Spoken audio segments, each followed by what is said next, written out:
हर घर में मंदिर होता है, तो वो मंदिर घर में रखना चाहिए या नहीं रखना चाहिए। इस क्रम में जैसे जैसे हम आधुनिकता की तरफ बढ़ते जा रहे हैं तो हमारे घर में मंदिर भी हमारा मॉडर्न होता चला गया और इस चक्कर में हम कई गलतियां कर जाते हैं। लेकिन आजकल मैं क्या देख रहा हूँ, बहुत सारे घरों में लोग मार्बल के मंदिर बनाने लगे हैं, जो कि कहीं से उचित नहीं। आपने सुना होगा गुरुकुल में सांदीपनी मुनि के आश्रम में जब भगवान कृष्ण पढ़ने गए थे तो कृष्ण और सुदामा जी जाते थे लकड़ी चुनने जंगल से। लकड़ी चुनकर लाते थे, उससे भोजन पकता था लकड़ी के चूल्हे पे। तो लकड़ियों का बड़ा महत्व है। इंसान जीते जी लकड़ी और मरने के बाद भी लकड़ी का ही सहारा लेता है। कि अक्सर कभी कभी किसी घर में प्रेतों का निवास होता है, तो ये कैसे आइडेंटिफाई करें कि इस घर में प्रेत है, भूत है या गलत शक्ति है। हर घर में प्रेत होता है। गामा पहलवान का नाम सुना होगा। गामा पहलवान को प्रेत की शक्ति थी। वो जिंदगी में कभी कोई कुश्ती नहीं हारा था। जब वो कुश्ती लड़ने जाता था उसके शरीर पे प्रेत सवार हो जाता था। किस घर में प्रेत है इसका हम पता कैसे करें? उसका सबसे बड़ा पैमाना, उसका जो मीटर है वो मैं बताने जा रहा हूँ। रात के 2 से 3 बजे के बीच में अगर आपकी नींद अचानक से खुल जाती, आप जागते हैं और आपको उस वक्त कुछ, तो रक्षास्त्र कभी भी पहनना चाहिए या नहीं? आप कभी भी किसी मंदिर में जाते हैं तो ध्यान रखिए जिस दिन। अच्छा, ये भी देखा जाता है रवि जी की जो अक्सर बहुत ज्यादा मंदिर जाते हैं बट वो भी बड़े परेशान रहते हैं। आप बार बार मंदिर जा रहे हैं, बार बार गलतियां दोहरा रहे हैं। नमस्कार, मैं हूं राजेश सिंह और आज हम बहुत ही छोटी छोटी रोचक जानकारियों को लेकर उपस्थित हुए हैं और बहुत ही इंटरेस्टिंग सवाल इनसे हम पूछेंगे जिसका जवाब रवि शेखर जी देंगे, जो बहुत ही अंक विज्ञान के माहिर हैं, ज्योतिष विज्ञान में माहिर हैं, वास्तु विज्ञान में माहिर हैं। तो इनसे हम पूछेंगे और उसके जवाब जो ये देते हैं जो कि बहुत ही आपको अच्छा लगता है, जैसा कि कमेंट में मैं देख रहा हूं। सो चलिए, सबसे पहला सवाल आज आपसे मैं ये पूछना चाहूंगा कि हर घर में मंदिर होता है, तो वो मंदिर घर में रखना चाहिए या नहीं रखना चाहिए। बहुत लोगों का मिथ है रखना चाहिए नहीं रखना चाहिए। दूसरा ये कि वो मंदिर धातु का होना चाहिए या लकड़ी का होना चाहिए या किस चीज से वो बनी हुई हो जिससे मतलब वो सही हो, प्रॉपर मतलब सही हो किसी भी घर के लिए। आप इस पे थोड़ा आज बताएं। जी नमस्कार, हर हर महादेव। मैं आप सबको और आप सबके हृदय में विराजमान ईश्वर को प्रणाम करता हूं और धन्यवाद करता हूं। राजेश भाई, बहुत अच्छा सवाल पूछा आपने। हम सनातनी जितने भी हैं, सदियों से, सनातन काल से ही हम सब उपासना करते हैं, पूजा करते हैं, ध्यान साधना करते हैं और साधना करने के लिए हमें किसी न किसी एक स्थान की जरूरत पड़ती है जहाँ पे हम भगवान की मूर्ति, फोटो या कोई भी ऐसी चीज रखकर ध्यान और साधना करते हैं, ध्यान लगाते हैं। इस क्रम में जैसे जैसे हम आधुनिकता की तरफ बढ़ते जा रहे हैं तो हमारे घर में मंदिर भी हमारा मॉडर्न होता चला गया और इस चक्कर में हम कई गलतियां कर जाते हैं। जैसे कि घर के अंदर जब आप मंदिर रखते हैं तो मंदिर सिर्फ और सिर्फ लकड़ी का होना सबसे अच्छा माना जाता है, शुभ माना जाता है। लकड़ी के अलावा आप चाहें तो किसी धातु यानी चांदी का, अब सोना तो रखना थोड़ा मुश्किल काम है, चांदी का हो, तांबे का हो, स्टील का हो, किसी मेटल का हो, रख सकते हैं। लेकिन आजकल मैं क्या देख रहा हूं, बहुत सारे घरों में लोग मार्बल के मंदिर बनाने लगे हैं, जो कि कहीं से उचित नहीं है। तो मार्बल का मंदिर मैंने भी बहुत जगहों पे देखा है, तो गलत है? बिल्कुल गलत है। मार्बल एक अशुद्ध मटेरियल माना जाता है। उससे हम भगवान का मूर्ति या मंदिर बनाकर घर में रखें, कहीं से भी उचित नहीं है। लकड़ी का मंदिर इसलिए उचित होता है कि आप देखें तो सबसे ऑथेंटिक जो मंदिर है भगवान जगन्नाथ का मंदिर। भगवान जगन्नाथ जी की मूर्ति भी लकड़ियों से ही बनी हुई है। अच्छा। सबसे पवित्र, सबसे शुद्ध है। अच्छा। तो घर के अंदर जो मंदिर रखें वो लकड़ियों से निर्मित हम रखते हैं तो ज्यादा अच्छा होता है। हम लकड़ियों से हवन यज्ञ करते हैं। आजकल आप गैस स्टोव पे खाना बनाते हैं, एक जमाने में लकड़ियों पे ही खाना बनता था, लकड़ी के चूल्हे पे। आपने सुना होगा गुरुकुल में सांदीपनी मुनि के आश्रम में जब भगवान कृष्ण पढ़ने गए थे तो कृष्ण और सुदामा जी जाते थे लकड़ी चुनने जंगल से। लकड़ी चुनकर लाते थे, उससे भोजन पकता था लकड़ी के चूल्हे पे। तो लकड़ियों का बड़ा महत्व है। इंसान जीते जी लकड़ी और मरने के बाद भी लकड़ी का ही सहारा लेता है। पैदा हुआ तो लकड़ी के पालने पे ही पला, वो झूले पे लकड़ी के खाट पे सोया, लकड़ी से ही यानी दातुन किया। जो दातुन करते तो लकड़ी ही तो है, वो जीवित लकड़ी दातुन जैसे करते थे पहले। ब्रश का कॉन्सेप्ट आधुनिक भारत की देन है, जब मशीनें आ गई ब्रश बनने लगा, अंग्रेजों की देन है। पहले तो दातुन ही करते थे। लेकिन आज भी आप देखें तो इस्लामिक कल्चर में दातुन को शुद्ध माना जाता है। आज भी मुस्लिम ज्यादातर दातुन ही करना पसंद करते हैं, ब्रश के होते हुए भी। ऑथेंटिक शुरू से चला आ रहा है। तो मतलब मंदिर भी लकड़ी का ही घर में होना उचित होता है। सबसे बेस्ट लकड़ी का मंदिर। लकड़ी का मंदिर तो बहुत कम ही दिखता है, ज्यादातर तो मतलब अलग अलग धातु या मेटल। और राजेश भाई मैं आपको बताऊं, मैंने जिन घरों में मार्बल का मंदिर देखा उस घर में बड़ी-बड़ी बीमारियाँ आती हैं, उनके घर में धन की हानि होती है, पैसे का नुकसान होता है, बीमारियों में उनके पैसे ज़्यादा खर्च होते हैं। आप मिलाकर देख लीजिए, जिनके भी घर में मार्बल का मंदिर होगा, उनके घर में अनावश्यक खर्चे बीमारियों पे ज़्यादा होंगे या दुर्घटनाओं में खर्चे ज़्यादा होंगे। अच्छा, तो लकड़ियों का ही मंदिर होना बिल्कुल, बहुत ज़रूरी है। बिल्कुल। और दूसरा, आजकल एक नया कल्चर चल पड़ा है, शहरों में लोग जब फ्लैट में रहते हैं, अपने किचन में मंदिर रखते हैं। ये ओह! बिल्कुल अच्छा। गलत है, अच्छा। बिल्कुल गलत है। और बेडरूम में रखते हैं वो वो? भी गलत है, बेडरूम में भी। हाँ, एक टाइम आपके लेकिन पास अगर अगर जगह की कमी है, तो आप बेडरूम में मंदिर रख सकते हैं, वहाँ कोई दोष नहीं है। लेकिन किचन में मंदिर रखना तो बिल्कुल ही गलत है। कारण इसका है, कारण ये है कि आप किसी भी मंदिर में जाकर क्या बैठकर भोजन कर सकते हैं, चावल-दाल खा सकते हैं, रोटी-सब्जी खा सकते हैं मंदिर के अंदर बैठ के? नहीं खाते। आप मंदिर में भगवान का दर्शन करते हैं, बाहर निकाल के भंडारे का प्रसाद लेते हैं। मंदिर के गर्भगृह में तो नहीं खाते। अब हमने घर में भगवान का मंदिर कहाँ रखा? किचन में, जहाँ हम जूठा बर्तन भी रखेंगे, जहाँ हम कांदा लहसुन भी बनाएँगे, नॉनवेज खा रहे तो नॉनवेज भी बनाएँगे, सामने भगवान का मंदिर पड़ा हुआ है। तो भगवान को क्या चाहिए? धूप-दीप। हम भगवान को क्या लगाते हैं? धूप-दीप चढ़ाते हैं, सुगंध चढ़ाते हैं। क्यों?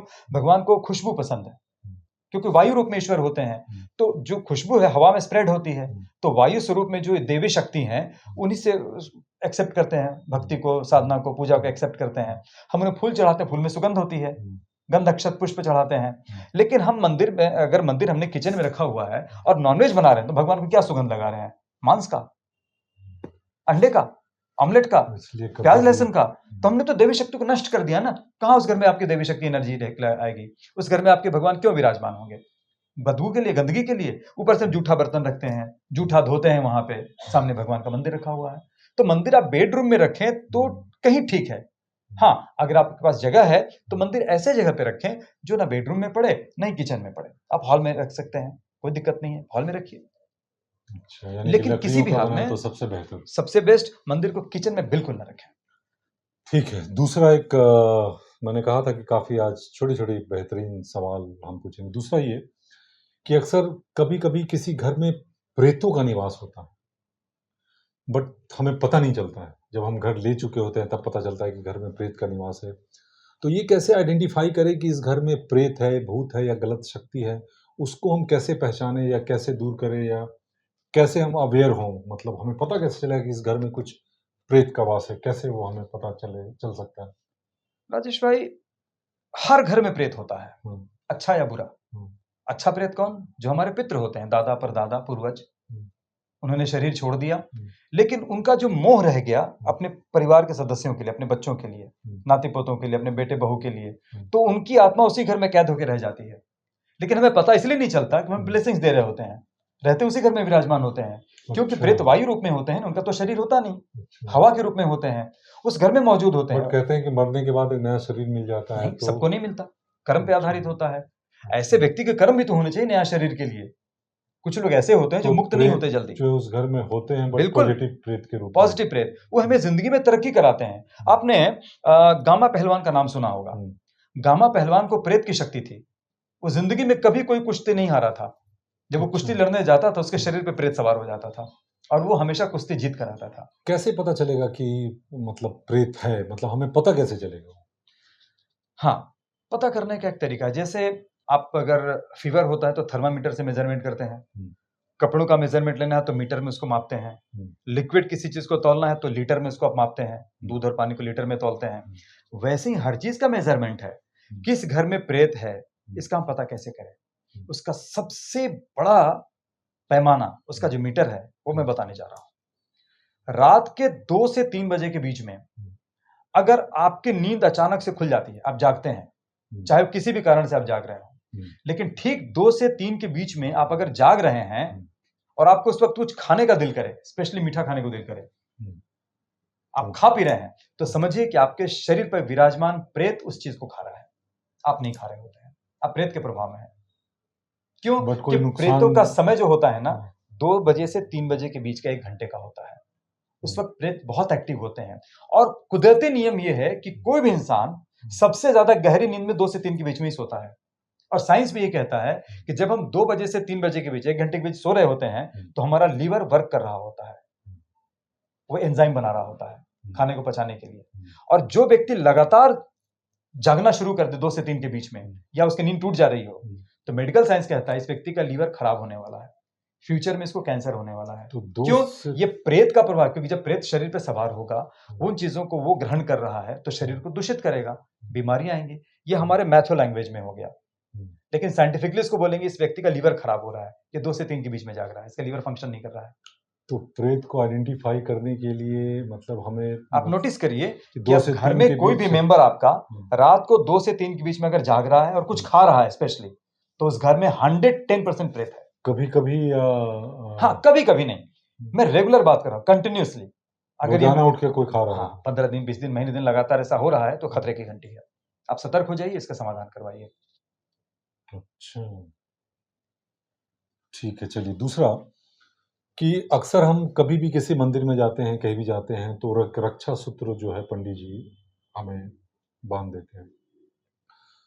तो कभी भी रक्षा सूत्र हमें बंधवा लेना चाहिए या नहीं बंधवाना चाहिए या सिर्फ पूजा पाठ में ही बंधवाना चाहिए? उसका भी कोई एक पैरामीटर है कि कब बंधवाते हैं, कब नहीं बंधवाते हैं? अक्सर हम जाते हैं, जैसे कि मैं गया था एक मंदिर में तो उन्होंने रक्षा सूत्र ये ब्लैक कलर का उन्होंने मुझे बांध दिया। तो ये बंधवाना चाहिए या कहीं से कोई पवित्र स्थान कोई जाता है देवघर या कोई वहाँ से भेज देता है तो हम बांध लेते हैं। तो रक्षा सूत्र कभी भी पहनना चाहिए या नहीं, किसी से भी? रक्षा सूत्र पहनना अच्छी बात है, हर हुँ। व्यक्ति को रक्षा सूत्र पहनना चाहिए। हुँ। जैसा कि इसका नाम है रक्षा सूत्र, यानी रक्षा करती है हमारी। इसी आधार पे बनाया गया है रक्षाबंधन का त्योहार, हुँ। जहाँ पे जब बहन अपने भाई की कलाई पे राखी बांधती है हुँ। तो रक्षा का वचन लेती है और ईश्वर से प्रार्थना करती है कि मेरे भाई की रक्षा करना, हुँ। यानी रक्षा सूत्र बांधते हैं। और पंडित जी भी जब रक्षा सूत्र बांधते हैं तो ईश्वर से ही प्रार्थना करते हैं इस व्यक्ति की रक्षा करना, ताकि ये धर्म का पालन कर सके, गृहस्थी का पालन कर सके, समाज की सेवा कर सके। लेकिन आपने सुना होगा कि रक्षाबंधन का जो त्योहार होता है, कभी-कभी ऐसा होता है ना कि मुहूर्त नहीं भाई, रात का मुहूर्त है, आज दिन भर तो मुहूर्त नहीं, रात में रक्षाबंधन करनी है, राखी रात में बांधनी है। कभी-कभी ऐसा मुहूर्त आता है कि नहीं, दोपहर 12-1 बजे तक है, उसके बाद तो है ही नहीं मुहूर्त, पहले ही बांध दो। सुना होगा आपने अक्सर बिल्कुल, बिल्कुल। आम बोलचाल में। क्यों? भद्रा लगी है, तो जब तक भद्रा है रक्षाबंधन कैसे कर सकते हैं? भद्रा के बाद करेंगे। हुँ। या फिर सुबह से भद्रा नहीं है, दोपहर के बाद भद्रा आ रही है तो दोपहर के पहले रक्षाबंधन कर लो, वरना भद्रा लग जाएगी। तो जब भद्रा होती है ना, उसमें रक्षाबंधन बिल्कुल नहीं करते। तो सिर्फ ये रक्षाबंधन के लिए नहीं है, ये हमेशा के लिए है।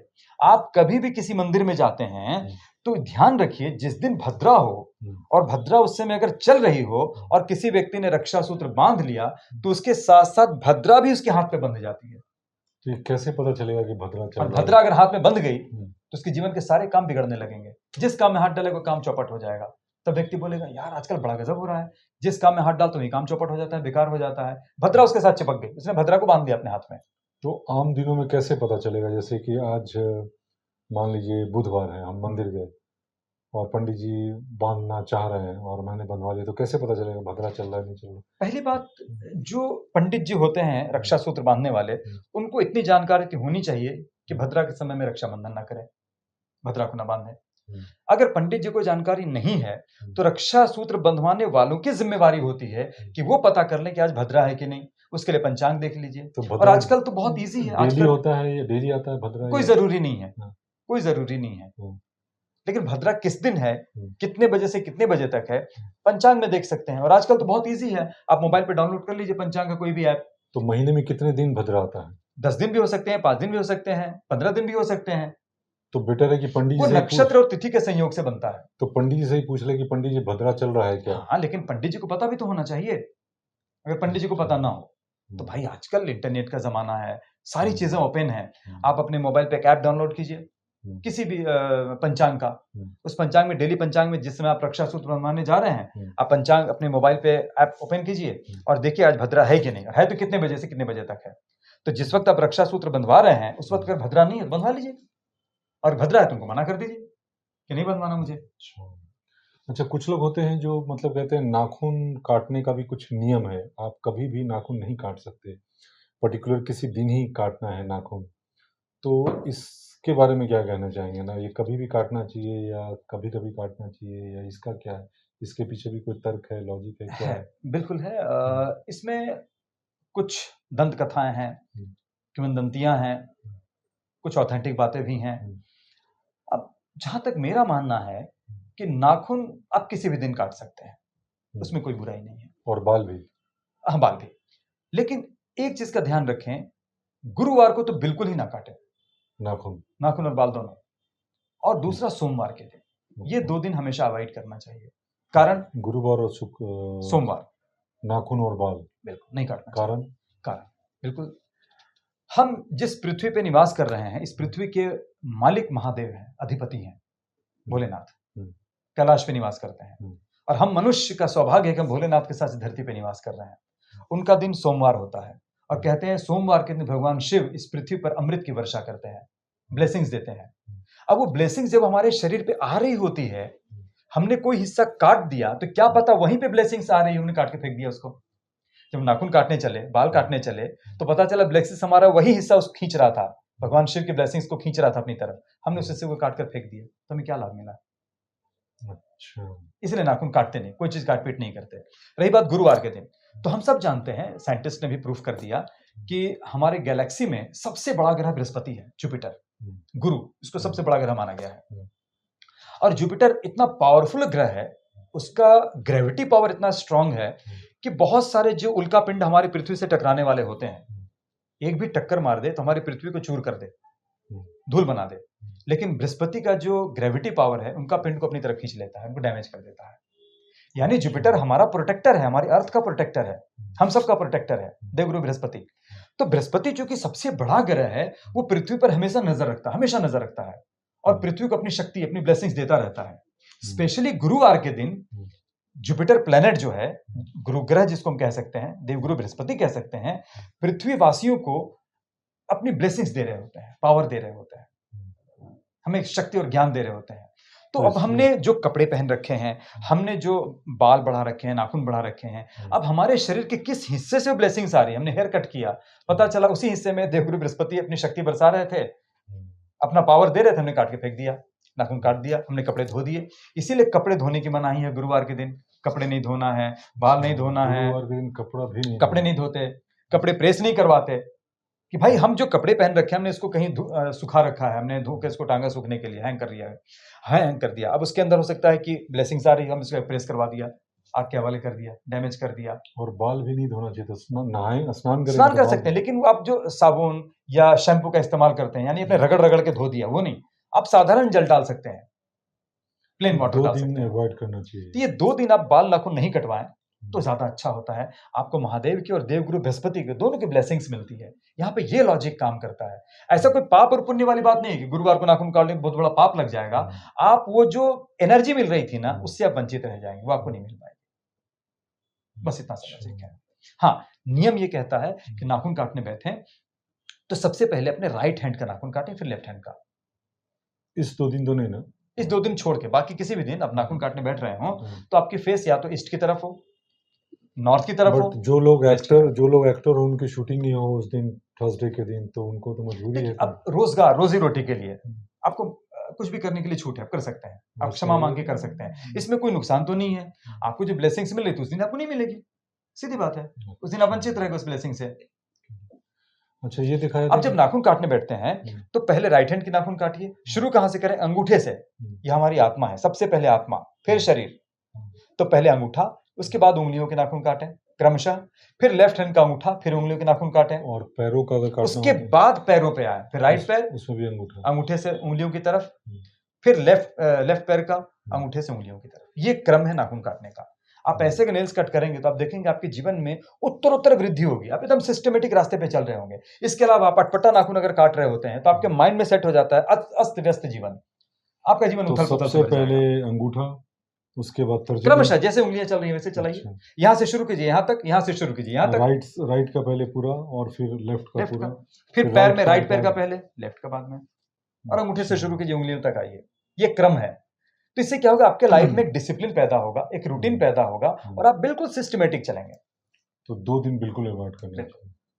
अच्छा, ये भी देखा जाता है रवि जी की जो अक्सर बहुत ज्यादा मंदिर जाते हैं, रोजाना मंदिर जाते हैं, कुछ लोग 2 बार जाते हैं, मतलब शाम में भी जाएंगे, सुबह भी जाएंगे, कुछ भी हो मंदिर एब्सेंट नहीं करेंगे, जाएंगे ही जाएंगे, बट वो भी बड़े परेशान रहते हैं। तो मतलब क्या कोई चूक हो जाता है या कुछ गलती कर रहे हैं या कोई और रीजन है या क्या है? ऐसे भी देखा गया है जो बहुत ज्यादा मंदिर जा रहे हैं वो क्यों इतना परेशान रहते हैं? मतलब मंदिर जाना तो एक पवित्र जगह है, वहाँ से हम एनर्जी लेकर आते हैं और वो बहुत ही स्पिरिचुअल डिवाइन एनर्जी होता है।